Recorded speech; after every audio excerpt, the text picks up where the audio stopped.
Tantor Audio, a division of Recorded Books, presents Black Panther, Interrogating a Cultural Phenomenon by Terence McSweeney, narrated by James Fouhey. Publisher's note: this audiobook will refer to visual elements included in the print and ebook editions of the book. Introduction. A defining moment for Black America, or just a movie? Black Panther is a defining moment for Black America. Carvel Wallace, New York Times Magazine, February 12, 2018.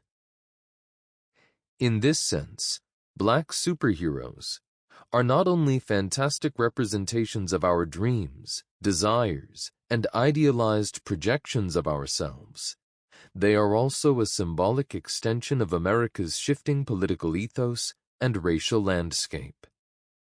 Adelifu Nama, Super Black, American Pop Culture and Black Superheroes. What does it mean to be African? That was the question I had been wondering since before I can remember. My parents described Africa to me as best they could. I knew that although I was living in America, my ancestors came from a different place, a place far away, where we assumed they were free of some of the struggles that we faced as a people here in the States, until one day they were captured, enslaved, and transported thousands of miles from their homeland.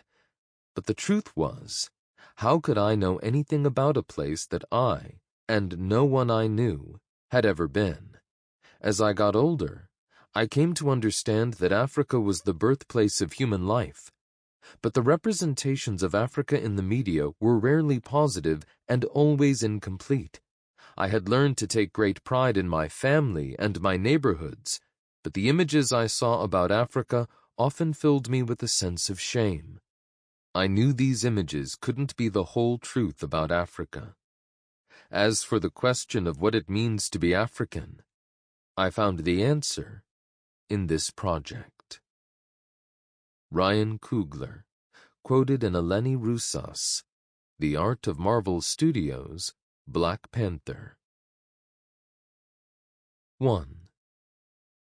There are few films in the last decade that have had as much of a cultural impact as Ryan Coogler's Black Panther, released in February 2018 as the 18th film in what is widely referred to as the Marvel Cinematic Universe, MCU, a franchise which had started almost exactly 10 years before with the release of Iron Man in 2008.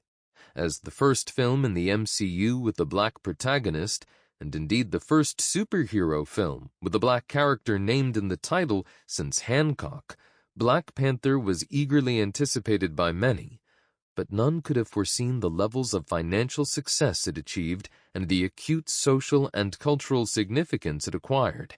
On its way to earning a remarkable $1.3 billion around the globe, the film broke several records and achieved many consequential firsts, indicative of this impact, from having the biggest February American box office opening of all time, $202 million, to being the first film since Avatar to spend 5 weeks at number 1, February 16th to 18th to March 16th to 18th, to having the largest pre-ticket sales of any film not in the Star Wars franchise. It also had the largest opening weekend box office for a black director in film history, became the highest-grossing superhero film in the U.S. of all time, $700 million, and, perhaps most significantly, became the first superhero film ever to be nominated for an Academy Award for Best Picture.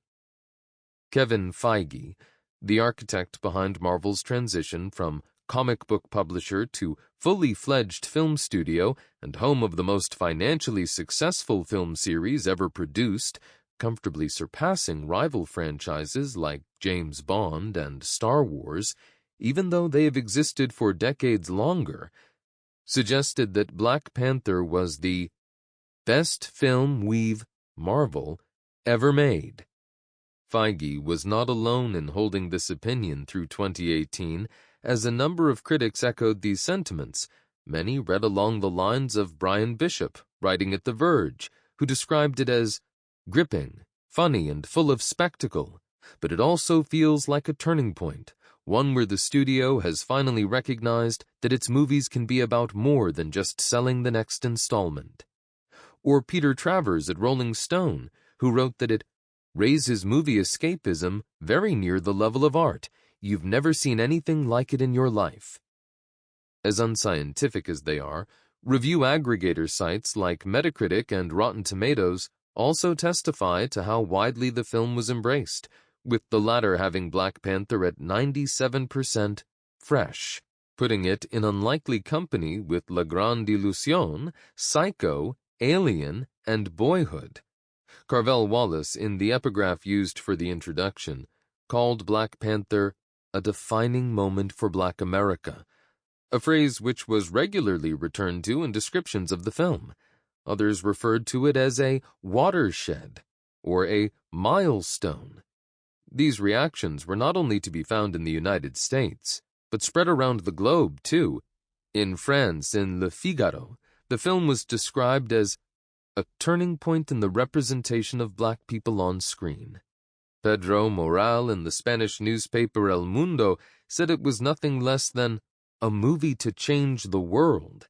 And Kenyan writer Abdi Latif Dahir, writing for Quartz Africa, declared, "This might sound very hyperbolic, but I have never been more proud of being Black and African." Why a superhero film, of all genres, prompted such reactions is one of the central questions this book seeks to explore. After all, aren't films from the genre merely crudely reactionary tales, featuring, mostly, men and women in tights vanquishing simplistic and stereotypical bad guys? How could a mere superhero film move audiences in such a way?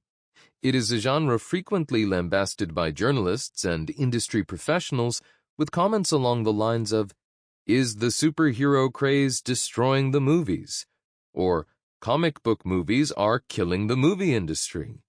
Academy Award-winning director Alejandro González Iñárritu referred to the superhero film as poison, this cultural genocide, because the audience is so overexposed to plot and explosions and shit that doesn't say anything about the experience of being human.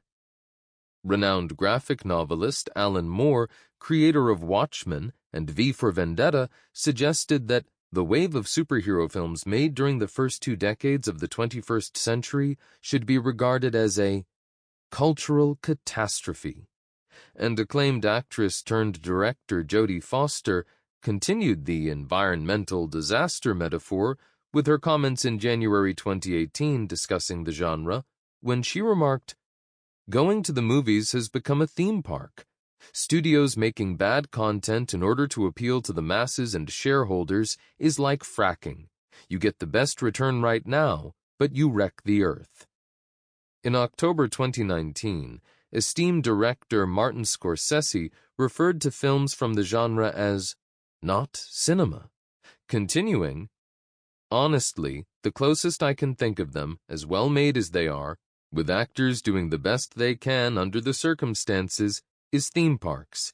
It isn't the cinema of human beings trying to convey emotional, psychological experiences to another human being." It was not just critics that Black Panther seemed to resonate with. Ordinary audiences were drawn to the empathetic T'Challa, Chadwick Boseman, the film's eponymous protagonist, in his journey from prince to king of the mysterious fictional African country of Wakanda. Time had previously declared that T'Challa was not just the richest superhero, but almost undoubtedly the wealthiest fictional character of all time, with a fortune estimated at $90.7 trillion, largely derived from Wakanda's access to the extraordinary substance known as vibranium, described as the rarest metal on Earth by Howard Stark, Dominic Cooper, in Captain America: The First Avenger. Its antagonist was also able to connect with viewers in ways that those from other films in the MCU hadn't. a character who goes by 3 names over the course of Black Panther, arguably indicative of the crisis of identity he experiences. Played with a brooding intensity by Michael B. Jordan, the Wakandan name given to him by his father, Prince Njobu, Sterling K. Brown, is Njidaka, which is the name he seems to self-identify as, and to which this book will primarily refer to him. But his American name is Eric Stevens, and the nickname he is given during his time in the American military, both the Navy SEALs and JSOC, Joint Special Operations Command, for his talent and propensity for violence, is Killmonger. The character was described by many as the best villain in the Marvel Cinematic Universe, the most complex villain in the post-Dark Knight cycle of superhero blockbusters, and even the film's true hero by no less a cultural arbiter than Slavoj Žižek. The star of the film, Chadwick Boseman, suggested that he too empathized with Njidaka/Killmonger and that the character should be considered as symbolic of the broader social and political concerns of the African American community in ways we will see frequently echoed by audiences and academics too often to dismiss purely as hyperbole. He remarked, "I don't know if we as African Americans would accept T'Challa as our hero if he didn't go through Killmonger. Because Killmonger has been through our struggle, and I, as T'Challa, haven't." These audiences, and those who wrote and spoke about Black Panther, are the object of study for this book almost as much as the film itself, with their reactions compiled from broadcast interviews, online reviews, commentaries, articles, and message boards, many of whom returned to similar ideas in their efforts to explain why the film had meant so much to them. According to the Motion Picture Association of America's MPAA theme report of 2017, while African Americans comprised 12% of the total population of the United States, they made up on average only 10% of cinema ticket buyers during the same year. But for Black Panther, a remarkable 37% of its total domestic audience was African American. In connecting with so many, and not just African Americans, the film dispelled the notion that so-called black-themed films cannot be financially successful in the U.S. and abroad, an idea that Scott Mendelson has called the lesson that Hollywood refuses to learn. This was something that the actor Don Cheadle, himself no stranger to the Marvel Cinematic Universe, having played the character of James Rhodes/War Machine since Iron Man 2, discussed on the release of his directorial debut, Miles Ahead, when he speculated, "Is it really true that black movies don't sell overseas? If you don't sell them, sure. I know people who sell movies overseas who say, when I've got the films in my briefcase and one of them is whatever movie that's got the black cast, I don't even pull that one out because the presumption is they're not going to buy it. It becomes a fait accompli and a self-fulfilling prophecy." A young woman by the name of Ilona Williams, interviewed by Philadelphia television channel 6ABC Action News in a segment entitled "Philly Audiences Find Deeper Meaning in Black Panther," commented on the very same topic. "I'm just as excited about this movie as about when Barack Obama became the first African-American president for the United States. I have that same exhilaration because I can hand down this to my grandchildren. They can see that it is possible for us to have black heroes."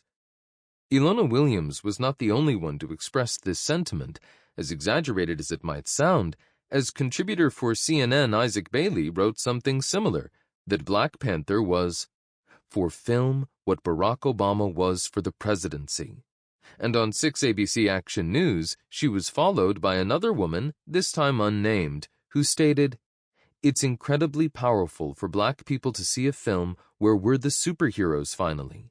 I've spent my whole life watching films with people who look nothing like me, saving the day time and time again, and we get to be the sidekick. And this time, we were everything." This idea was also returned to by members of the cast and crew of the film. In an interview in Entertainment Weekly, Sterling K. Brown, the actor who plays the character of Prince Njobu, expressed his pride and satisfaction that, "I get to take my kid to see a black superhero movie, and he gets to see an image of himself as the man. And when I was a kid, I got a chance to see Christopher Reeve as Superman, I got a chance to see Michael Keaton as Batman, but I didn't get a chance to see Chadwick Boseman as Black Panther. Chadwick Boseman looks like me. He looks like my son." Around the time of the film's release, New Yorker Frederick Joseph launched the hashtag Black Panther Challenge, raising more than $40,000 for children from Harlem to see the film at cinemas. Joseph said, "All children deserve to believe they can save the world, go on exciting adventures, or accomplish the impossible. I am grateful that all of you have answered the call and are taking action to help more kids watch their heroes on the big screen." What this diverse range of people collectively articulate is not an abstract concept nor an anecdotal one, as empirical studies by a range of individuals and institutions have documented the lack of diversity within the American film industry for decades. Furthermore, while there is a general consensus that we are currently living in an age in which diversity is more widely accepted and promoted than ever, this is not the case in terms of actual representation in the culture industries. While there have been several notable black superheroes in comics over the years, for example, the likes of Black Panther himself, first appearance July 1966, Falcon, the Jon Stewart iteration of Green Lantern, Luke Cage, Blade, and Spawn, cinematic incarnations of black superheroes have been considerably less frequent and less impactful. Indeed, in the 10 years prior to the release of Black Panther, there was only a single high-profile superhero film with a black actor as lead, Hancock starring Will Smith. Going back even further does little to improve these numbers, as in the 10 years before Hancock, we are left only with the disastrous Halle Berry vehicle Catwoman and Wesley Snipes as Blade in the trilogy of films of Blade, Blade 2, and Blade Trinity. 20 years of the superhero genre, with the total number of films featuring African-American leads able to be counted on the fingers of one hand. Outside of the superhero genre, in the American film industry as a whole, things are slightly better, but not by much, as was revealed in a study of representation in popular films taken over 11 years, entitled Inequality in 1,100 Popular Films, examining portrayals of gender, race/ethnicity, LGBT, and disability from 2007 to 2017. Led by Dr. Stacy L. Smith at the University of Southern California, USC, part of the Annenberg Inclusion Initiative. The study found that only 12.1% of speaking characters in the top 100 films of 2017 were black, the lowest since 2012, with 2011 as the nadir in the time studied with just 9.1%. For black women, the statistics are even more depressing, with 43 of the top 100 films released throughout 2017, not too far away from half, featuring no black female characters at all. Smith et al. Conclude with a comment that the authors choose to present in bold for emphasis. Overall, the findings reveal that no meaningful change has occurred in the percentage of Black/African American, Hispanic/Latino, Asian, or mixed race/other characters during the years studied. Moving behind the camera, this disparity continues, and across the entire 11 years and the 1,100 films studied, only 5.2% were helmed by a Black/African American director. Another startling study led by Mark Tuetti called Critics' Choice 2, Gender and Race/Ethnicity of Film Reviewers Across 300 Top Films from 2015 to 2017, revealed that this inequality was even more prevalent on the fringes of the industry, noting that in the time studied, 78.7% of reviews were written by white males, with only 13.1% of critics being male and of color, and 3.7% women of color. Marchuetti et al. Similarly conclude.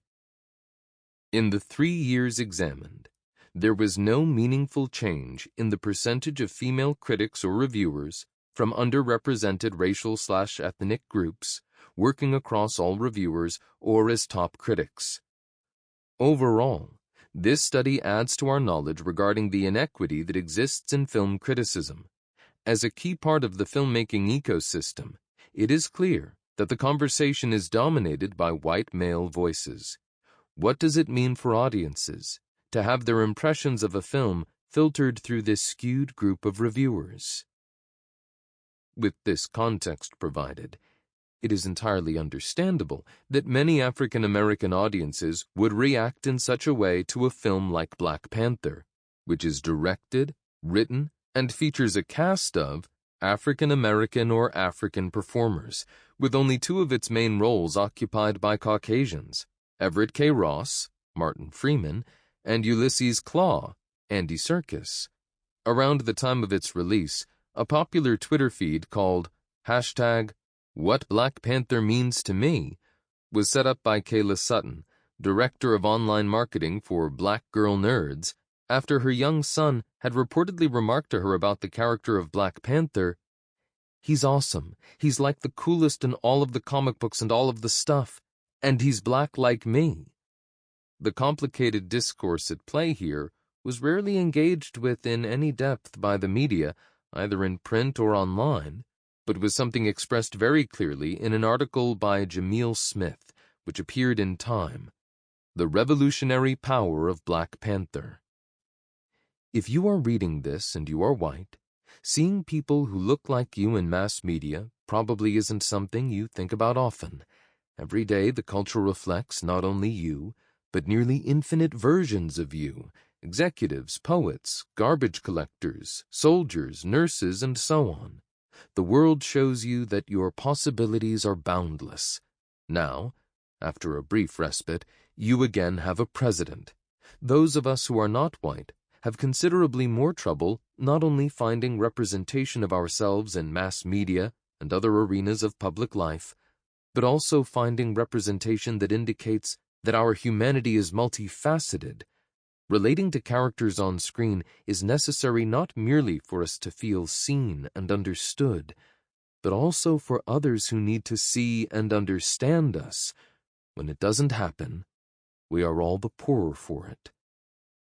This cursory engagement with just a few studies, and there are numerous others which come to very similar conclusions, has been largely rejected by many in a backlash which has labeled a discussion of these very real issues as an obsession with identity politics, with many of those who comment on the topic being dismissed as either SJWs, social justice warriors, or found guilty of what is now described as virtue signaling. The popularity of #What Black Panther Means to Me offers an indication of what Black Panther came to mean to fans all over the world. Matthew A. Cherry, at Matthew A. Cherry. #What Black Panther Means to Me. It means that my kids and young black kids everywhere will see themselves as heroes capable of leading their own narratives. #Representation Matters. Naisha, at la_ne_sha. The Disney princess I've been waiting my whole life for. #Black Panther. #What Black Panther Means to Me. Princess Anastasia, at Anamarbo88. You can't tell me that representation isn't important. You just can't. #What Black Panther Means to Me. Amber Sessoms, at Sessoms1011. Bearing witness to major motion picture with predominantly black cast, we are no longer invisible. Message brings to question, how are we going to collectively change the perpetual narrative of marginalized groups and center their voices? #What Black Panther Means to Me. #Black Panther. 2. In what ways should we understand a superhero film emerging from the Hollywood film industry like Black Panther as being a political text, It was referred to as being very much political by those at opposite ends of the ideological spectrum throughout 2018, even the most political movie ever produced by Marvel Studios by Jamel Bouie. However, its politics were alternately described as toxic by Nunso Obikili, radical by Mark Powell, revolutionary by Jamil Smith, and even racist by Christopher LeBron. It is hard to imagine how Black Panther can be all of these things at the very same time. But that is how it seemed in 2018. There is a dynamic body of work produced during the second half of the 20th century into the 21st, which persuasively argues that all popular culture texts should be considered as emphatically political, in ways general audiences rarely acknowledge. From Roland Barthes' work on wrestling in Mythologies, to Henri Giroux and Grace Pollock's on Disney's animated films in The Mouse That Roared, Disney and the End of Innocence, to Jack Zipes' work on fairy tales in his definitive study of the form, Fairy Tales and the Art of Subversion. As different as these three studies are, they each articulate the problems of considering popular culture distinct from ideology in similar ways to how this book will assert that the superhero film is an intrinsically and unequivocally political genre.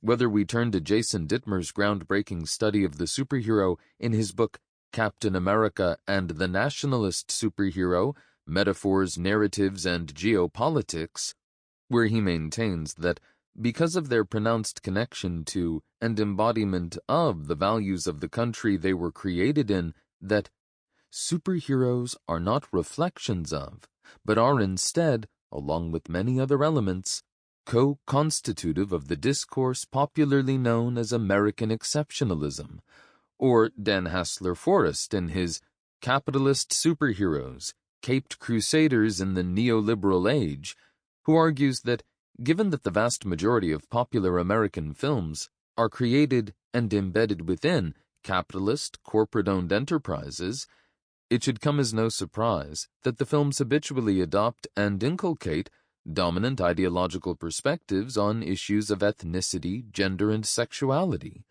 What is certain for scholars of the screen is that every film is ideological, regardless of its genre or subject matter, as Comolli and Narboni memorably argued in Cahiers du Cinéma in 1976, when they wrote, "Every film is political, inasmuch as it is determined by the ideology which produces it, even those used to sell toys, pajamas, and Happy Meals, or perhaps especially when they are."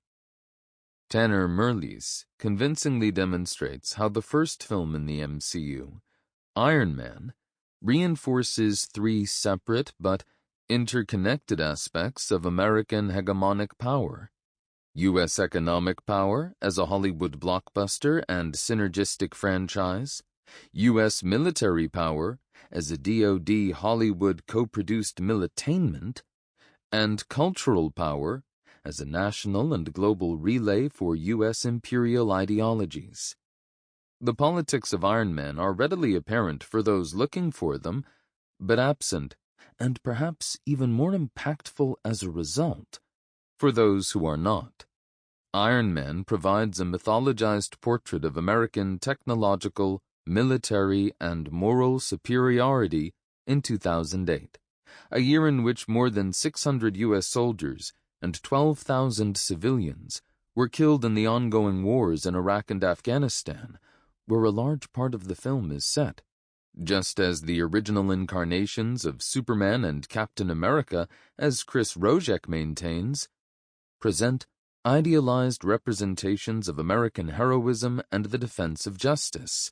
On the eve of America's entry into World War II, the character of Iron Man, who first appeared in comic book form in March 1963, was, according to Matthew Costello, born under the mushroom cloud of potential nuclear war that was a cornerstone of our 4-decade bipolar division of the world between the United States and the USSR. Iron Man is one of a range of the MCU's mythopoetic narratives that legitimize enduring Sample complete. Ready to continue?